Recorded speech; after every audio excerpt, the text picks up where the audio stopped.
Welcome to the Glenn Merzer Show. You could find us across all your favorite podcast platforms. You could find us on YouTube, and please remember to subscribe. You could find us at realmeneatplants.com. The show is brought to you by firstseedfoods.com. That's healthy, vegan Indian food without the butter, oil, or ghee. It arrives frozen at your door. It's delicious.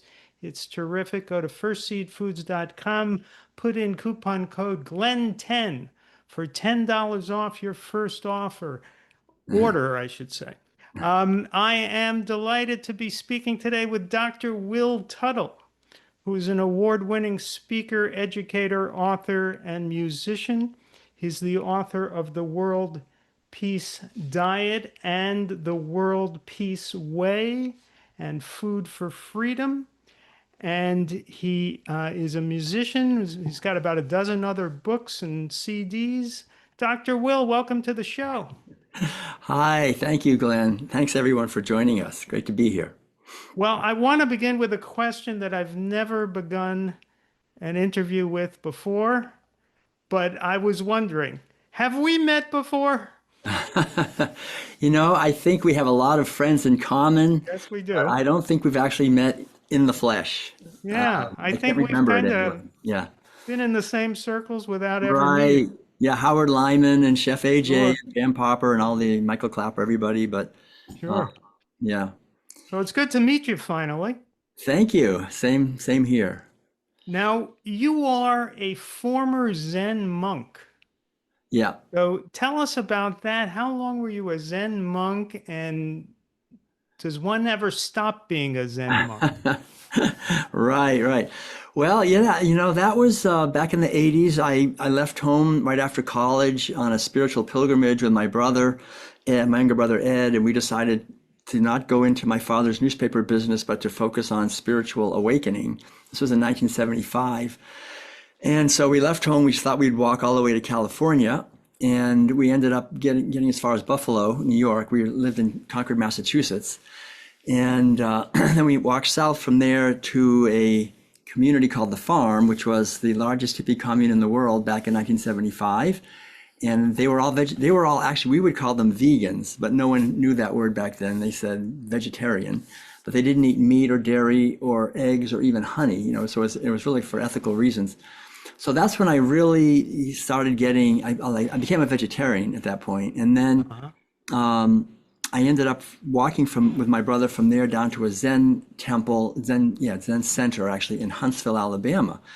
That's a long walk. So that was, so we walked all the way from Concord to Alabama and ended up in a Zen center there in a Korean Zen tradition. And that was it. I was just 22, I guess.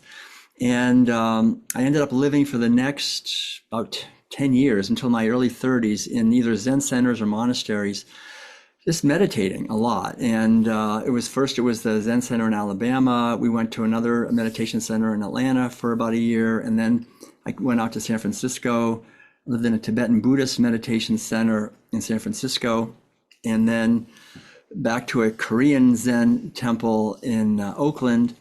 And it was during that time I became a vegan. I kind of made the connection in 1980 to basically the dairy and egg industry, how much cruelty there is there. So I became a vegan in 1980, and then a few years later, 1984, I actually went to South Korea, shaved my head, and really lived in a Zen monastery there. And that was intense training. We would get up at 2:30 in the morning every day and meditate till 9 o'clock at night. And it was a really wonderful life. I loved it. But at a certain point, I felt that I should come back to the States and leave the monastic life. So then I ended up getting my PhD at Berkeley and teaching college for about 5 or 6 years in San Francisco State University and at Chabot College and the Academy of Art College in the San Francisco Bay Area. And at that point, I didn't really feel like teaching college anymore either. So I moved into a Volkswagen bus, and I just started traveling and giving workshops on developing intuition. Because my PhD at Berkeley, actually, based on my meditation practice, I felt that as human beings, we need to connect with our inner wisdom, our inner guidance system. And so that basically led, and then playing concerts. I play the piano, so I discovered that people just love my original piano music. So I really made my living pretty much playing the piano and giving these workshops. And then I met my wife Madeline in Switzerland a few years later. I was also always very interested in world peace, and I went over to Russia twice back when it was the Soviet Union to try to build bridges of peace between the two countries. I would play concerts. How did you do that? Who did you meet with in Russia? Yeah, well, I was involved with a group called the Earth Stewards Network, and we would bring Russian people or people from the Soviet Union, Armenian or whatever, over here, and we would plant. We made a peace garden in Golden Gate Park, and we would, it was called citizen diplomacy, and then we Uh-huh. went over there and we would do concerts and lectures, and I went over to Ukraine and did things in Ukraine and Armenia Wow. and Moscow, all over there. And the whole idea was we can't have peace if we don't understand each other, and we can't understand each other unless we talk and so forth. So, and I found music was a fantastic way because you can talk all day, but they can't argue with a D minor chord, Right. You just play music and it would touch people's hearts. So music has always been a big thing. Well, And if I could get you to yeah, play for Putin, I would. yeah, right. Play music. Yeah. Yeah, heal the world. So anyway, so that's kind of so. But to answer your question, I still practice Zen every day for 2 or 3 hours in the morning, and it's the core of my life. I mean, meditation to me is really important. It always has been for the last. So you could leave the monastery, but the monastery doesn't leave you. That's how I feel. Yeah, really. And we have where we live. My wife and I, we it's a Zen temple in our mind. We have a food forest, and we meditate every day. And so What we part of the world do you live in? so we live in Northern California. It's Uh-huh. about 2 hours north of San Francisco. Uh-huh. And we actually, when we met in Switzerland, and then I came back here, and I was still living in the Volkswagen bus, and she had bought one of my recordings. It was a cassette back in those days, and she fell in love with the music actually. And then I put out a mailing back in the day of mailings and said I needed an artist for my first CD. And this woman from Switzerland said, "Well, I'm an artist and I love your music. I'll come over." And I said, "No, no, you can't come over. I don't have a house. I'm living in a Volkswagen bus." And she said, "Don't worry. I've lived in grass shacks in Kenya and long houses in Borneo, and I traveled all over Australia in a van. I won't be any trouble." So she ended up coming over, and I hardly remembered her, but we really hit it off. We fell in love. We got married. We've been married now for 33 years. And we lived for 17 years in an RV, in a fifth wheel trailer, just traveled. So we had no house. After we lived for a couple of years, made a bunch of CDs. We got a really nice grand piano, and then we moved into the RV. And that's really where I wrote the World Peace Diet in the RV, traveling. I went to all these continually to different venues to promote the vegan message. That was when we really traveled a lot and lived in this RV traveling. And that's when I met Howard Lyman, of course, many times. Right. Spoke at the animal rights conferences every year and so forth. But we lived on the road and did thousands and thousands of presentations all over the United States. And then when the World Peace Diet was translated into all these languages, it's been 17 languages, I yeah, believe. something like that. Yeah, I think it's 18 now, but we were invited all over the world, and so then we really flew around all over Asia and Europe and Africa, everywhere, the Middle East, and promoting veganism. So it's really been our life is to promote the vegan way of living. Well, the World Peace Diet has become something of a classic, and it's a fascinating book in which you really explore the psychological reasons why humanity is not fulfilling its potential to be kind, loving beings. And a lot of that just comes down to culture, doesn't it? That's what I discovered. It comes down to culture, and the core of pretty much every culture is food, what we're eating.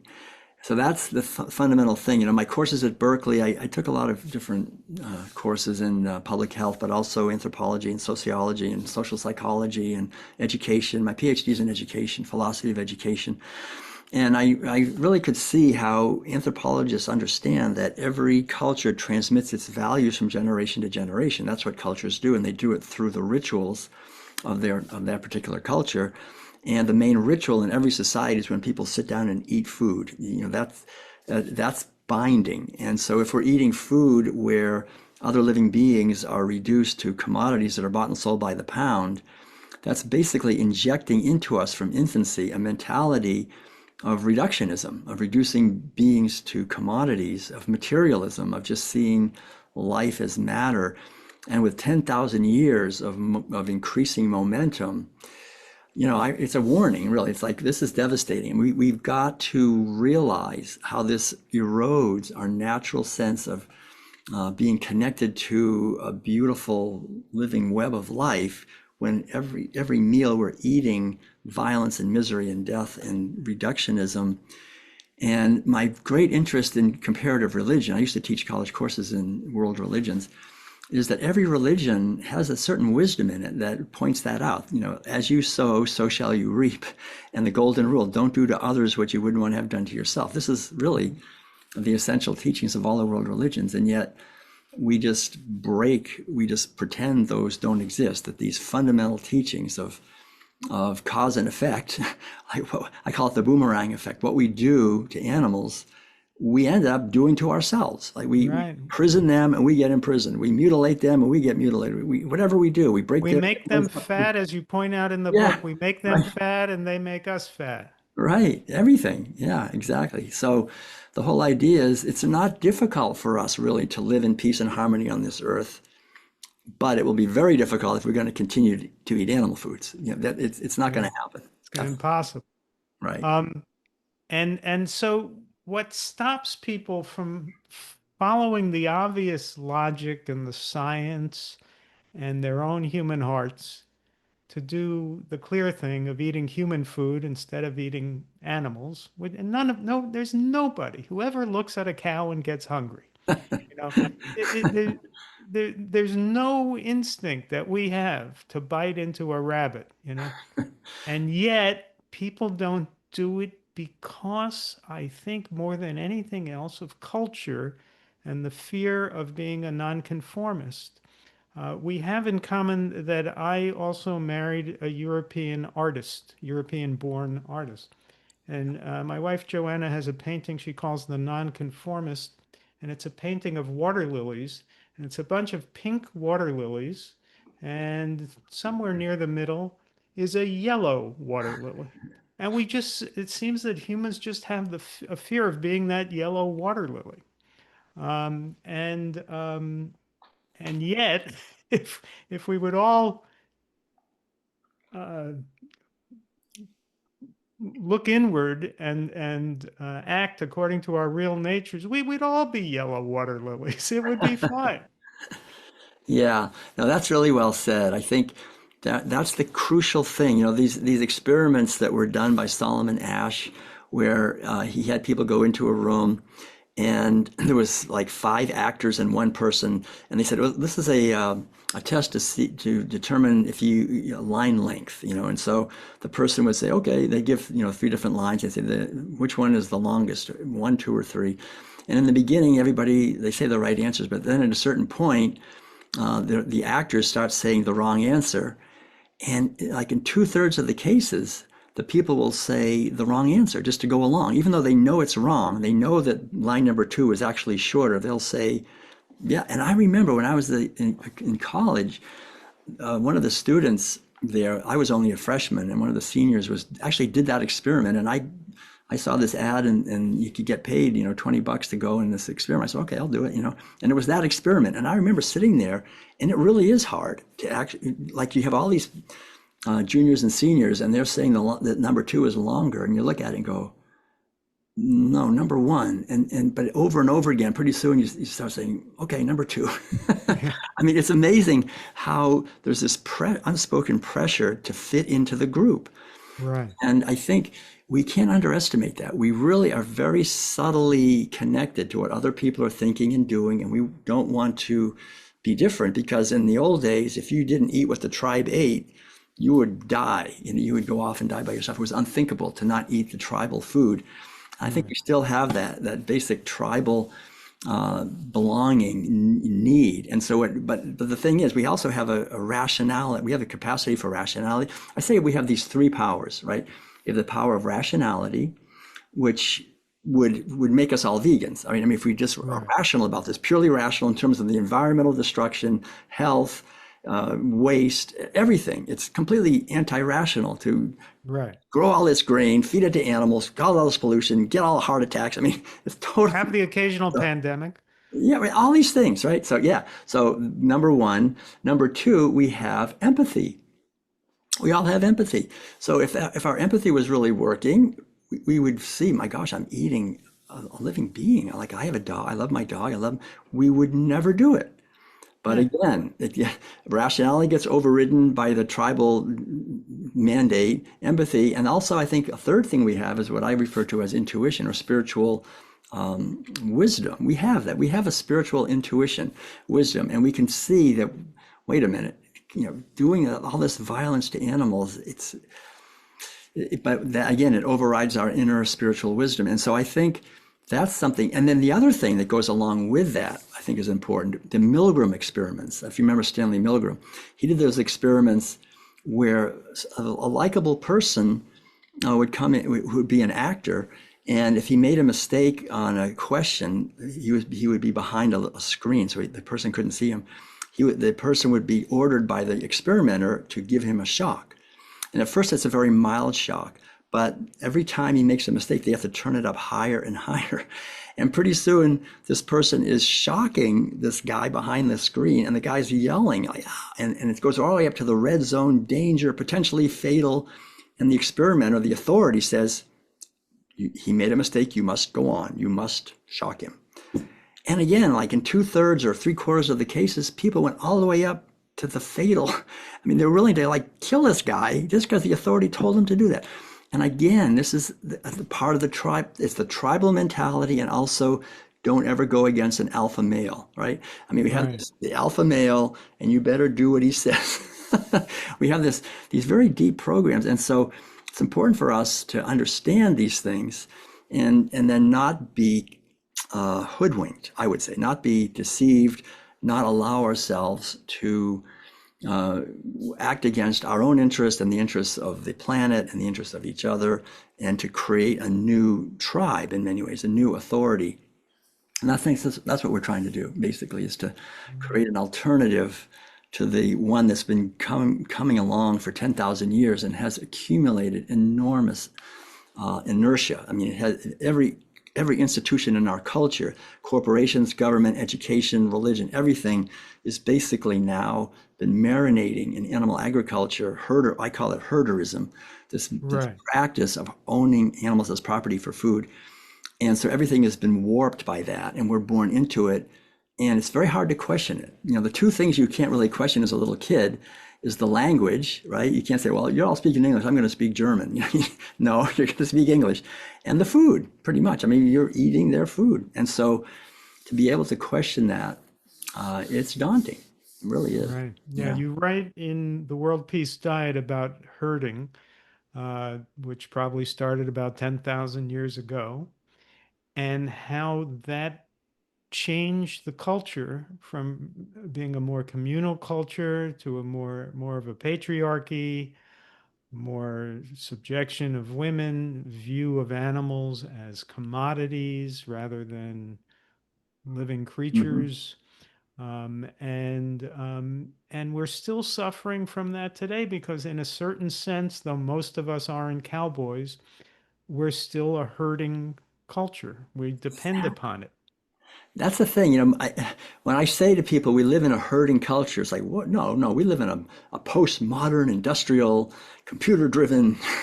Well, look, you just go like we did, live in an RV for 17 years and drive around. You see, the whole land has been enslaved to genetically vast fields of genetically engineered corn, soy, alfalfa, and other feed grains for animals. And you can go to these stinking sheds where they're stuck away by the thousands or tens of thousands. That, and everybody in any building you go into, there's a refrigerator with their flesh and secretions in there. And so that's the core of our culture, no matter what else you're doing. We just now have it automated and computerized and sort of out of sight. but that is still a living core of our society, and we're still eating it. And the mentality is, I think, in many ways stronger than ever. So it's, again, I think now we have a technology that is so powerful in terms of being able to dominate nature and each other, that if we still have this mentality of domination and exploitation of the weak by the strong, we have a dangerous situation, and it's more important than ever. That's why I wrote the book Food for Freedom on top. It's just basically to show that as long as we're enslaving animals, we're sowing the seeds for our own freedom to be taken away. And then I wrote The World Peace Way as just a completely practical book, just saying this is how to be healthy. And because a lot of times these other two books are more about why, right? Why it's important to not eat animal foods anymore. But it seemed like it's good to write a book about how to do it. And after 45 years, I guess I've been doing this.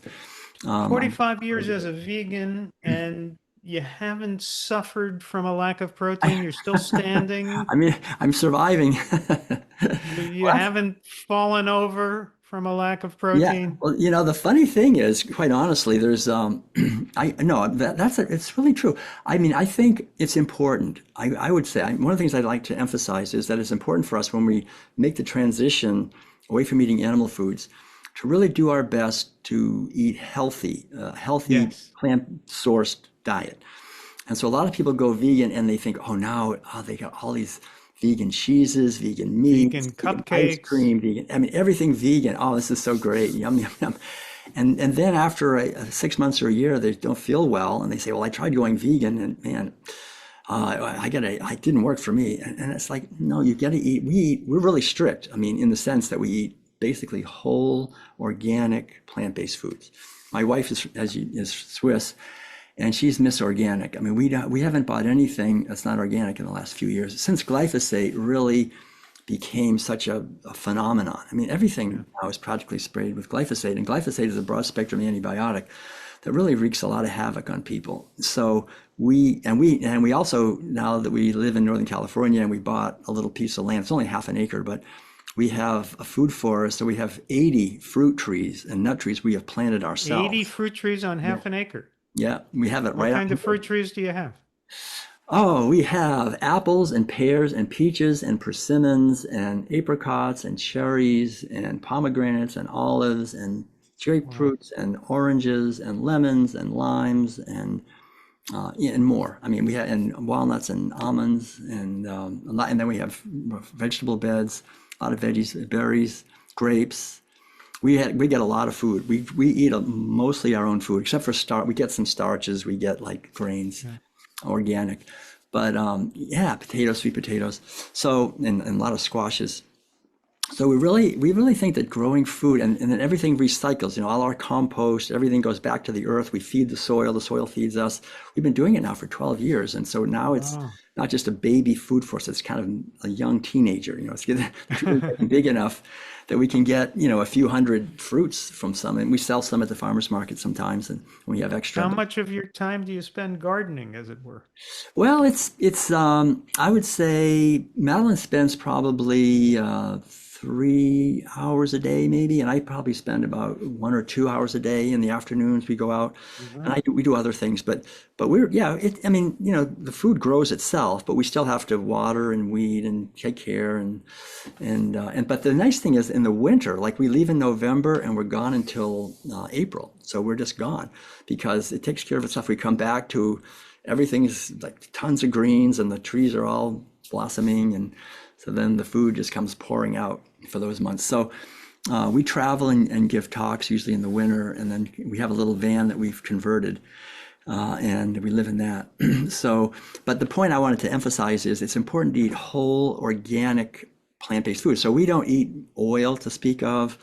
I mean, Right. we don't eat processed foods really. Most everything we eat. Madeline has a cooking video, YouTube channel, and so it's pretty much everything from scratch.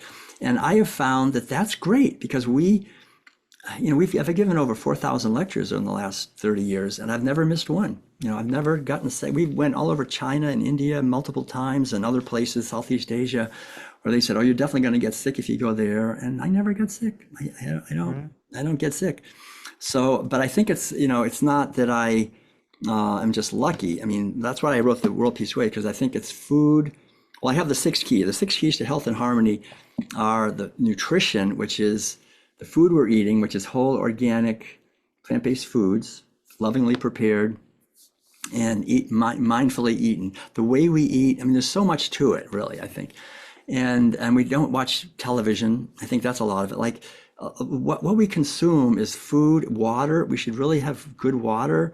We structure the water, so because when water goes through pipes, it gets compressed and it's not that bioavailable. So we have, water structuring devices that we don't have to What does water. a water structuring device do?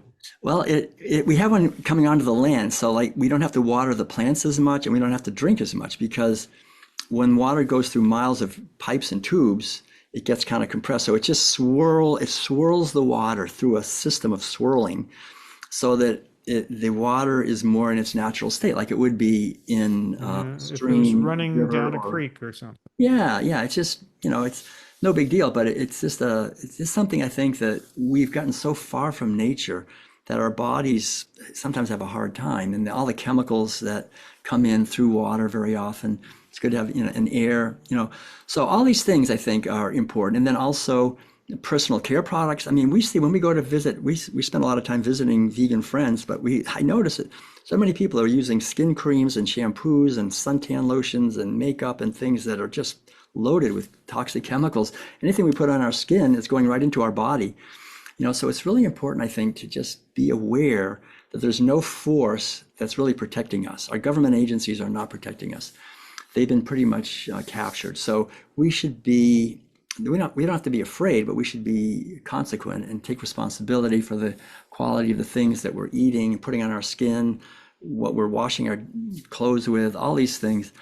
And then what we're consuming, the media also. We take in so much, there's junk food, there's junk news, there's a lot of just misery and violence that's propagated in our society.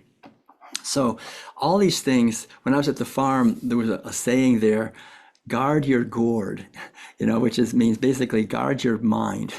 Don't be careful what we bring in, right? Try not to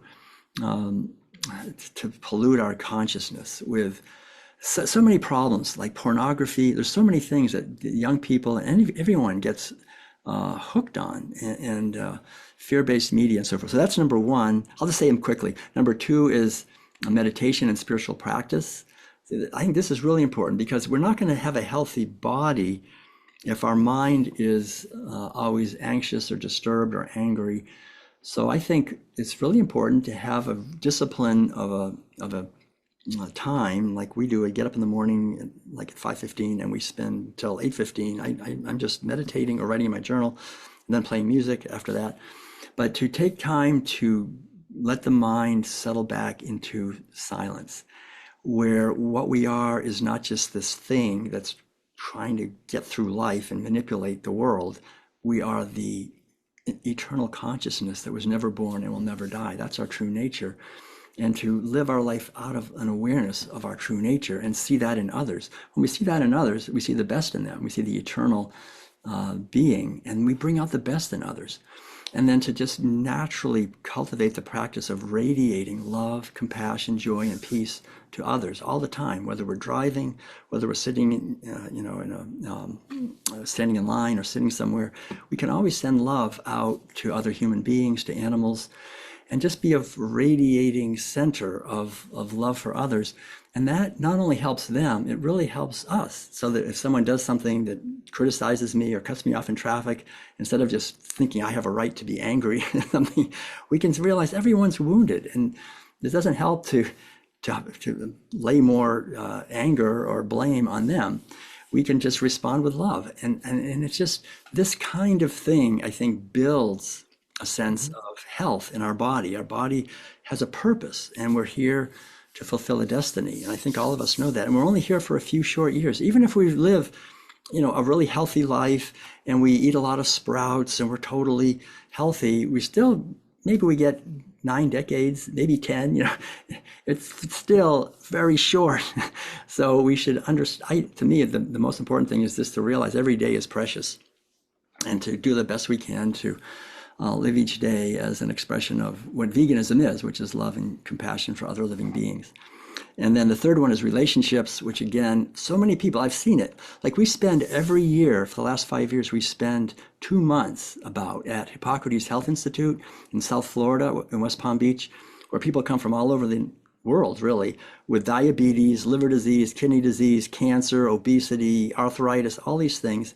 And they eat a whole organic, raw, sprout-based diet, do a lot of exercise, and really work with the mind. And the people there, Brian Clement and the people there, they say that more important than the food and the exercise is the consciousness. And we've seen people that have these diseases, and a lot of it comes out of the fact that they're still angry at their parents or their former husband or whatever. That will create a disease, our emotions. So having healthy, loving relationships is a very important part if we want to be healthy also. And then Well, connect with when you nature. go to Hippocrates, is it to give lectures and workshops Yeah, that's why we're there. Yeah, we give lectures and concerts. Yeah, we and do a concerts? concert every week and a lecture, one or two What lectures. what time of the year do you normally go? We're there from right before Christmas, so I Uh-huh. do the music for the whole Christmas thing and Uh-huh. until about Valentine's Day, till mid-February. It's about Oh, six, so you're there for a 7. long time. Yeah, yeah, it's good. Yeah, good 6 or 7 weeks usually. Yeah. Okay. Yeah, so it's really nice. It's a beautiful place. It's 60 acres Yes, it of is. just beautiful subtropical Yeah. forest and really healthy food and wonderful people. Highly recommended. It's a really good place. But that's the thing, it's and then the last three are just exercise and movement. Again, really important. And then connecting with nature, really important. And then connecting with our creativity. If we're not connecting with our creativity, we're going to be frustrated and very often get addicted to toxic substances. And if we're not connected with nature, nature is so important. And we're taught so many ways to be afraid of the forest and afraid of the sun and afraid of all these things. We need to, I think, get out into nature more. So those are the things I talk about in the World Peace Way, and I think it really makes a difference. Now, without television and with your skepticism of the media, how do you know what's going on in the world? What is your source of news? Well, that's a good question. I was born and raised in a newspaper family. My father owned a newspaper, one, and What newspaper was that? it was called the Beacon. It was in Concord, right outside of Concord, in Acton, Maynard, and that area. And then he bought the Concord Free Press. He ended up buying 13 newspapers. He had like Wow. a little empire in the west of Boston and of newspapers. And so I was the oldest child, and I was going to take the whole thing over until I had this spiritual kind of thing that I thought I don't want to get distracted by that. I want to wake up. So I learned, but the point I want to make is I learned from that to not trust the media, because I remember sitting at the table and my father saying, well, we're not going to run this story because so and so advertiser wouldn't like, they'd pull their ads and we go out of business. So I know in my bones to not trust media about anything, because it's a product of the advertisers. The biggest advertisers are the pharmaceutical industry, the chemical industry, the petroleum industry, the big bankers. So the whole mainstream media is not reliable at all. So I pretty much So never. like John Robbins, you had a father who had a Yeah, little bit of an empire, yeah, and you were skeptical of that empire. yeah. And I left it. I could have been, I'm sure, very wealthy because he had hundreds of people working for him and everything. Yeah. But I didn't. I just felt it would be a distraction mainly. Yeah. Yeah. But again, you're skeptical of the media. You don't watch TV. How do you know what's going on in the world? Well, I just basically do what everybody does. I rely pretty much on various internet sources that I think are pretty good, but I try to get a wide range, because I try to see, I like to see what the mainstream is saying, various alternative sources, both the left and the right. I think the left and the right has kind of gotten all confused in a lot of ways. And then I do a lot of just inner listening, like what I feel is happening, because it's really hard to know nowadays. The deception is so rampant about everything. And so I just, I do a lot of reading also in books, and I think that's helpful. I just kind of use my intuition to guide me. I think that's all anyone can do, and just be very skeptical as much as I can be of pretty much everything. Oh. All right. Um, so let me ask you this. Do you, with a background as a Zen monk and with your spiritual approach to life, do you ever get angry? I would say not very much. I mean, I don't get angry with people, what they're doing typically. I mean, like my close relationship, like with Madeline is my closest relationship. We never had any children, so I don't have children. My parents have passed away. I have my sister and my brother. We get along very well. The People same brother you went on a spiritual Yeah, journey with. yeah, he's in living in he lives in Ecuador, and he has a shamanic healing retreat center down on the coast of Ecuador, and he's doing great. So We're he good kept friends. going down the spiritual He path. did, yeah. He ended up there, and he's doing great. He's meditating 5 hours a day every morning. He told me, and so he's I'm guessing he's a vegan. well, that funny thing is he's pretty Oh, much a vegan, but he's not complete. His wife and their business, they have a hotel, so they serve a little chicken. He himself doesn't uh-huh. eat any of that, but they have it kind of in the space because she thinks we got to serve chicken to these people. They're not not going to come in Ecuador. But he's basically a vegan. And my sister also. And my sister is an interesting story because she was a fundamentalist Christian, ended up, and so we would talk all the time about this, and for years, for probably over 15 years, I would try to, and she would, no, no, no. And I remember at one point she slammed the door and she said, you vegans, you think you know everything. And then, but I just kept sending her links to things. And at one point she sent me an email and she said, Will, the Lord came to me and told me to go vegan. And so she did. She's basically still a vegan, and her daughter has four, actually five, one on the way, and they're all vegan kids. So yeah, my Wow. mother went vegan too. She passed away at the age of 94, I think, just a couple of years ago. But she was vegan the last 20 years of her life. My wife's mother went vegan also, and it was really good for them. They got, even in their 70s and 80s, they became much healthier when they went vegan. So Yeah. it's been really good in our family. But to answer your question, occasionally Madeline will do something that might irritate me, but I think I can't help it. I just love her so much, and I realize, she's Swiss, I'm an American. We don't see things still exactly the same way, and it's always a learning experience. And to me, it's ridiculous for me to try to change her, to try to change somebody else. I can't change. I mean, I don't want to change anyone. I don't even want to make people who are vegans not vegan. I feel like as soon as I try to change somebody, it's kind of an act of Well, violence. why would you want to make vegans not vegan? No, no, I don't want to make non-vegans into Vegans vegan. That's vegan. what I mean. I Okay. like I did. I used to. I mean, I used to get bugged. I mean, somewhat that people would, I talked to them, I'd explain the whole thing, and then they would say, "Well, I like bacon" or whatever. They would continue on, and but I realized if someone came up to me with this basic orientation that they were going to try to change me, make me like them, that the natural healthy response to that is fight back. No, no, no. That's the natural healthy response. And so our whole movement, we're pretty much doing that. We're pretty much like, we're right, we're vegan, you're wrong, you're not vegan. We're going to try to change you for the benefit of you and us and everybody.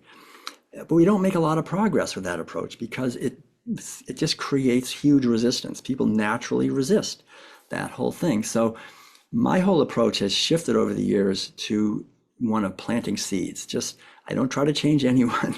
I would just speak my truth, what I discovered, what I went through, what I found out, and then let go. Don't try to change them. Just do it with love and just trust that their own inner wisdom and compassion will water the seed that I've planted, and maybe on their own, they'll choose to go vegan, and they do it on their own power rather than being pressured by me. So That is the ideal scenario. Of course, the dilemma is that the planet is melting, yeah, do we have and we don't time? have Right, that much time for people to figure this out. right. I So know, that's it. So that's the irony. But the thing is, what I've discovered, really, I feel, is that the more we get alarmist and like, we got to do it now, and the more resistance, uh-huh. and the more we just realize there's something bigger going on that we maybe aren't aware of, and just live our life with love and compassion for all beings as best we can, and be like Gandhi said, try to be the change that we'd like to see. Then we change people a lot faster, I think. It's like the more you try to change them, the more they resist. The more you don't try to change them, just change the one person I can change, which is myself. If I can really be a vegan, right? What is being a vegan? Being a vegan is love. That's what it is. It's love and caring and kindness and generosity and tenderness and mercy in all situations to all beings. I mean, that's a tall order. That's a Well, lot. let me read some words from Dr. Will Tuttle from the World Peace Diet, and we'll discuss this.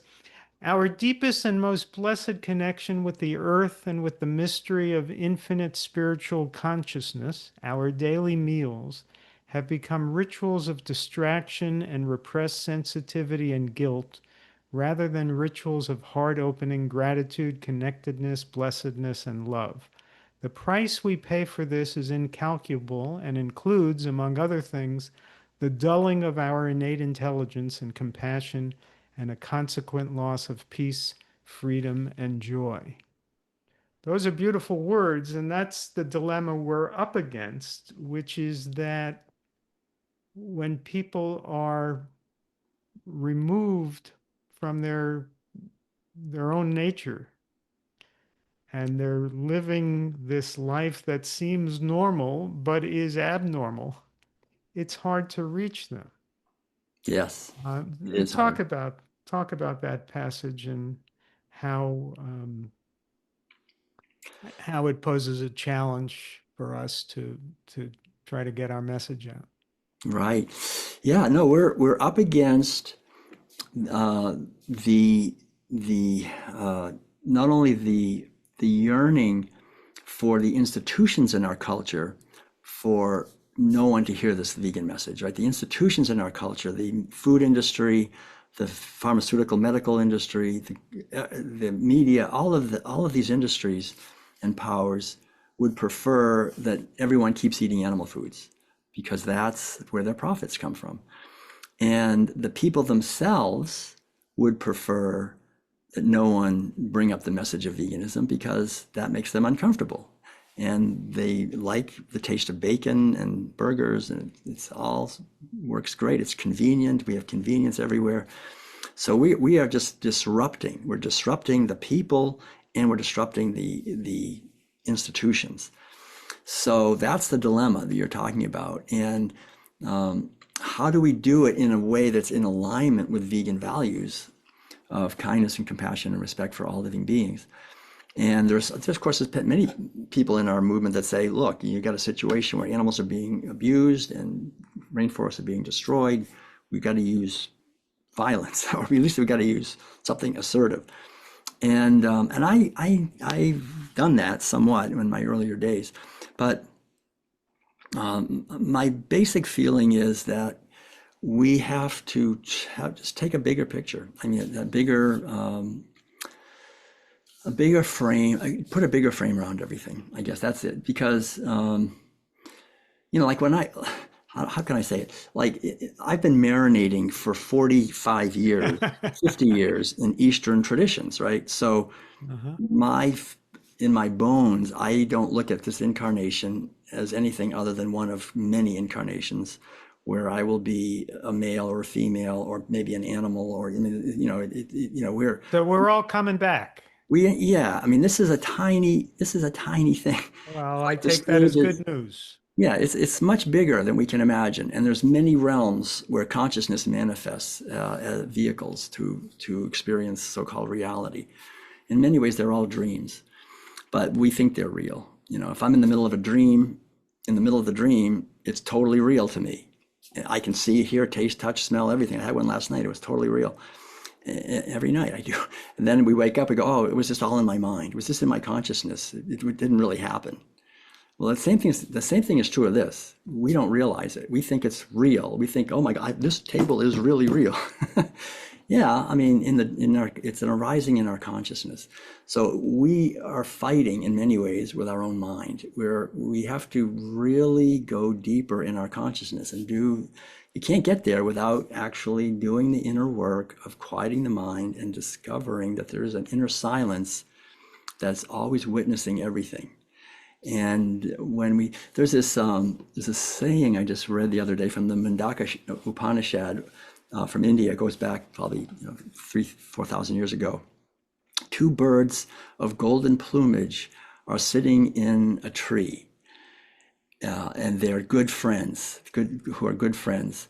One is eating of the fruits that are both bitter and sweet, and the other is just watching in quiet peace, just watching peacefully the whole thing. I think that's what we are. Part of us is eating of the fruits and trying to save the world and doing all these different things. There's another part of us that's watching the whole thing. And we have to realize there is something far greater going on. And the main thing is, I don't know how it's going to turn out. I don't know how we're going to save the world from the ravages of animal agriculture and the mentality required by animal agriculture. But I do know that I get up in the morning and I have another opportunity to do my best to live my life in a way that helps serve that. And that's a cause for gratitude and celebration. And that's all we can do in this life, is to each do our best. If we do our best, then we will have lived our life well. And how it's going to play out in the big picture is, in a way, we can't control that, but we can control our response, how we respond to the situation. I think that's where our power is in how we respond. I think that's all true and beautifully said. And at the same time, um, I try to keep my eyes on what's happening in the world, and and it's hard not to get discouraged. When you wrote this, when did you write the World Peace Diet?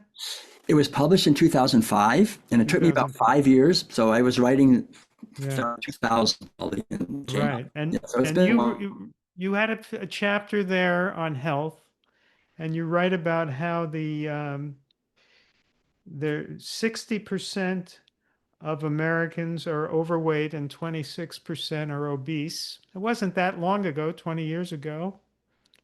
It's And getting in worse. that 20 years, in one generation, now we're up to 72% overweight, 42% obese. Obesity went up from 26 to 42%. And by the way, during that time, Obama became president, and we got Obamacare, which, to its credit, gave more people health insurance. So more people presumably went to the doctor, and obesity has gone up from 26% to 42%. So, you see trends like that happening, and you wonder, will people change what they eat when obesity gets to 50%, 60%? 95%, if it gets to 95% and the other 5% of us are vegans, then will they change? Yeah. There's tremendous forces that thrive on human sickness, right? I mean, that's the thing. So, I mean, I think one of the reasons I've been able to stay healthy these last 45 years is that I have not ever gone to a doctor or to a drugstore for anything. I just stay out of the whole system. And the funny thing is that the other day, there's this test you can do, which I think is pretty neat. There's a guy named, you maybe have heard of Brian Johnson. Have you heard of him? He's a kind No. of well-known, he's a vegan actually, but he's really scientifically mastered the art of being healthy. And he's got a huge movement of millions of people, I think, are following his website is Don't Die, Don't Die. And he tests everything about himself. Every like hundreds of different things you can test in your blood and everything. So he knows himself. He's a very rich, he was like a super rich guy who started a software company, made millions of dollars, and he gave it all up. And he said, I just want to be the healthiest human being on planet Earth. And he says very confidently that he is the healthiest person on planet Earth. He is. He knows he is. He is the healthiest person on planet Earth. Anyway, it's an Is interesting. this the guy who wants to live forever? Well, he says he just wants to slow down the aging process more than Okay. anyone has ever done. And so he's through food and exercise and different things. So I'm not a big follower of his at all, but I just heard about him from some friends who are into health and they're vegans when I was at Hippocrates. And so he has a test. You can go an app where you can determine your biological age through 7 tests that you take.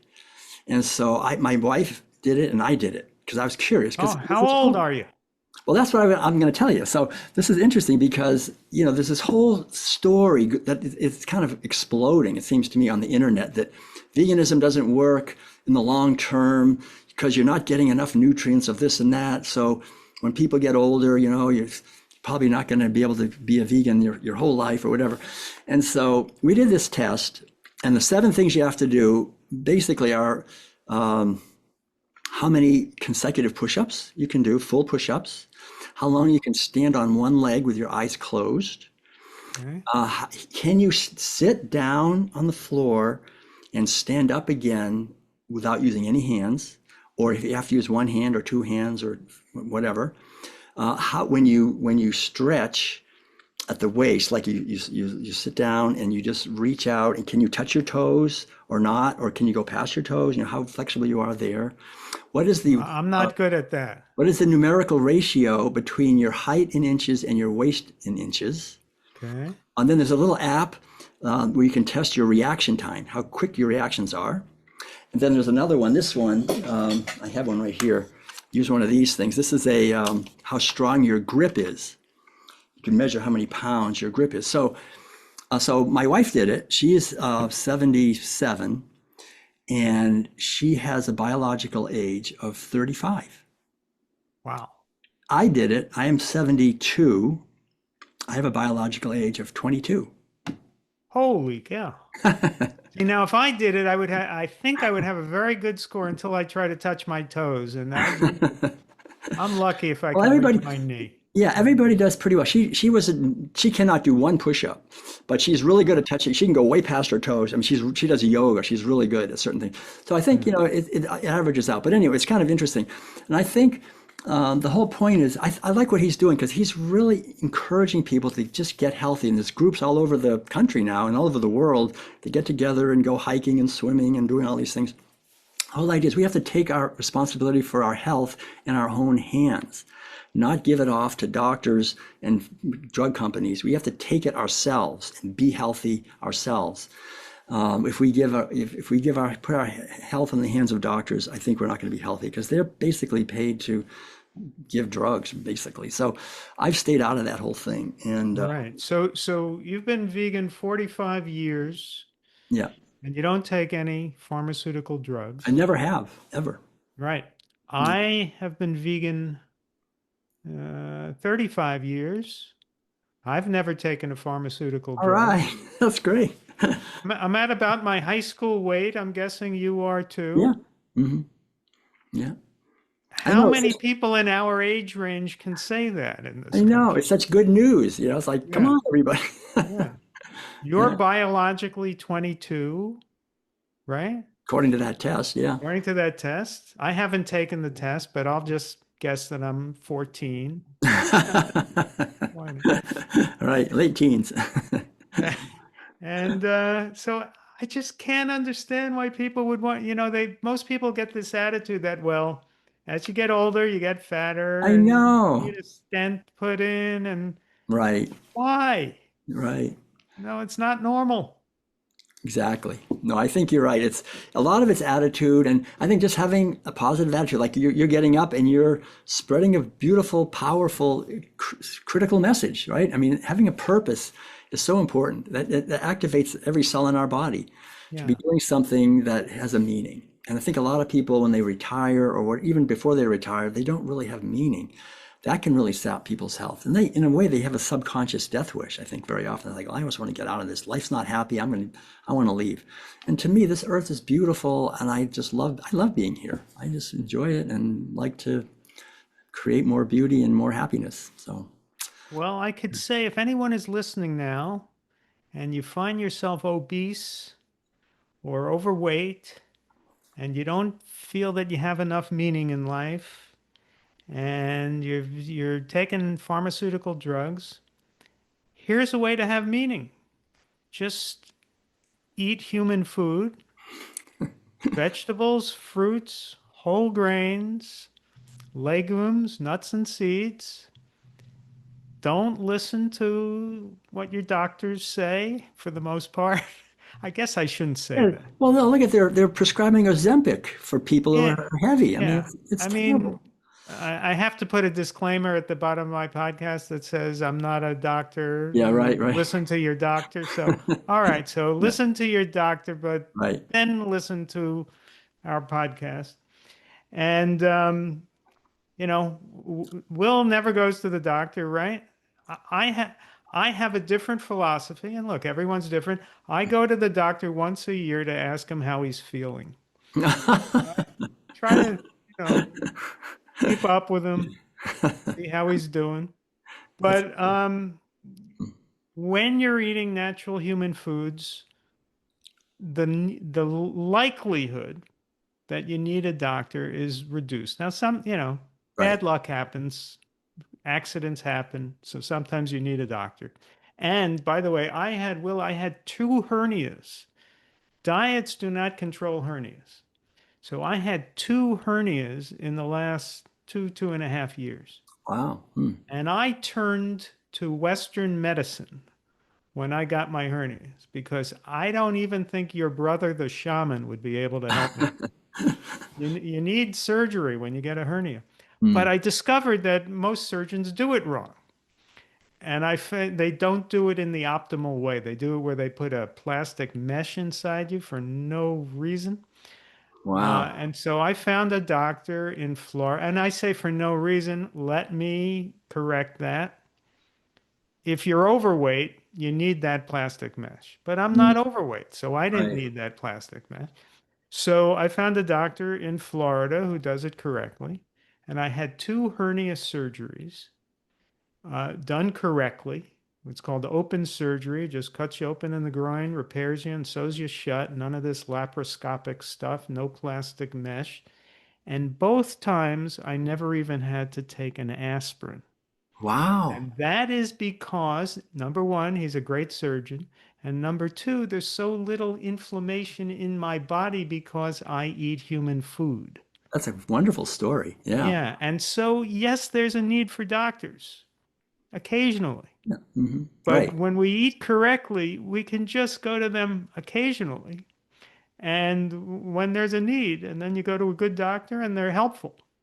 But this idea of just eating yourself into sickness and then saying, "Oh, I don't care. I have good health insurance." Right. That's no way to live. That's it. Yeah. No, that's true. There's a lot. You're right. I mean, doctors certainly have a place in many ways. It's just not to depend on them for our health. Really have to be self-responsible for the quality of our health, our relationships, our food, and then I think it goes a lot better. Well, Will, it's been a pleasure getting to know you. I've known of you for so long, but Right. it's our first time talking. And Yeah. Very enjoyable. people can find you at worldpeacediet.com and at willtuttle.com. That's Yeah. right. Right. Yeah. Yeah. And you've written what, a dozen books now? We have about, well, probably six maybe or seven. I mean, some of them I've edited. And Okay. then I have about probably a dozen CDs, some Yeah. guided meditations, music, original music.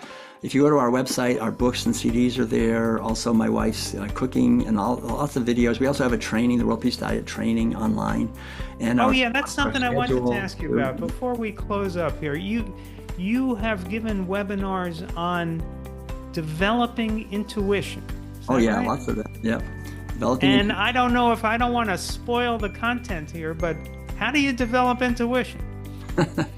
Well, I go into the 7 keys to develop intuition, but in a lot of ways, it's very similar to developing a vegan like way of living. We meditation's important, and connecting with our dreams and developing a positive mental attitude and just learning to quiet our mind is really the thing. It's like doing a meditation practice and then learning to trust and connect with the inner guidance system that we have. We all have that. And that to me is what the intuition is. It's an inner guidance system that in our society we're taught that we don't have that. You have to trust the authorities or do what everybody else does or whatever your parents said. But to really connect with that inner guidance system, and I think when that starts happening, that's when the spiritual life begins. We begin to, instead of being directed and propelled by cultural narratives through our entire life, we can go to church every Sunday, but still have no spirituality because we're just doing what we've been told to do. But once we start being guided by the eternal dimension of our consciousness, our true nature, then we're no longer just looking at what everybody else thinks we should do. And I think at that point we begin to be a force for positive social transformation because we can begin to guide ourselves in a way that becomes a positive example for others. So that's our intuition, and and veganism is a big part of it, really. Well, I don't think you need me to tell you this, but keep following your inner guide, Dr. Will. Thanks so much. It's a benefit to all of us. It's been great meeting you. Thank you. Great. Thanks again.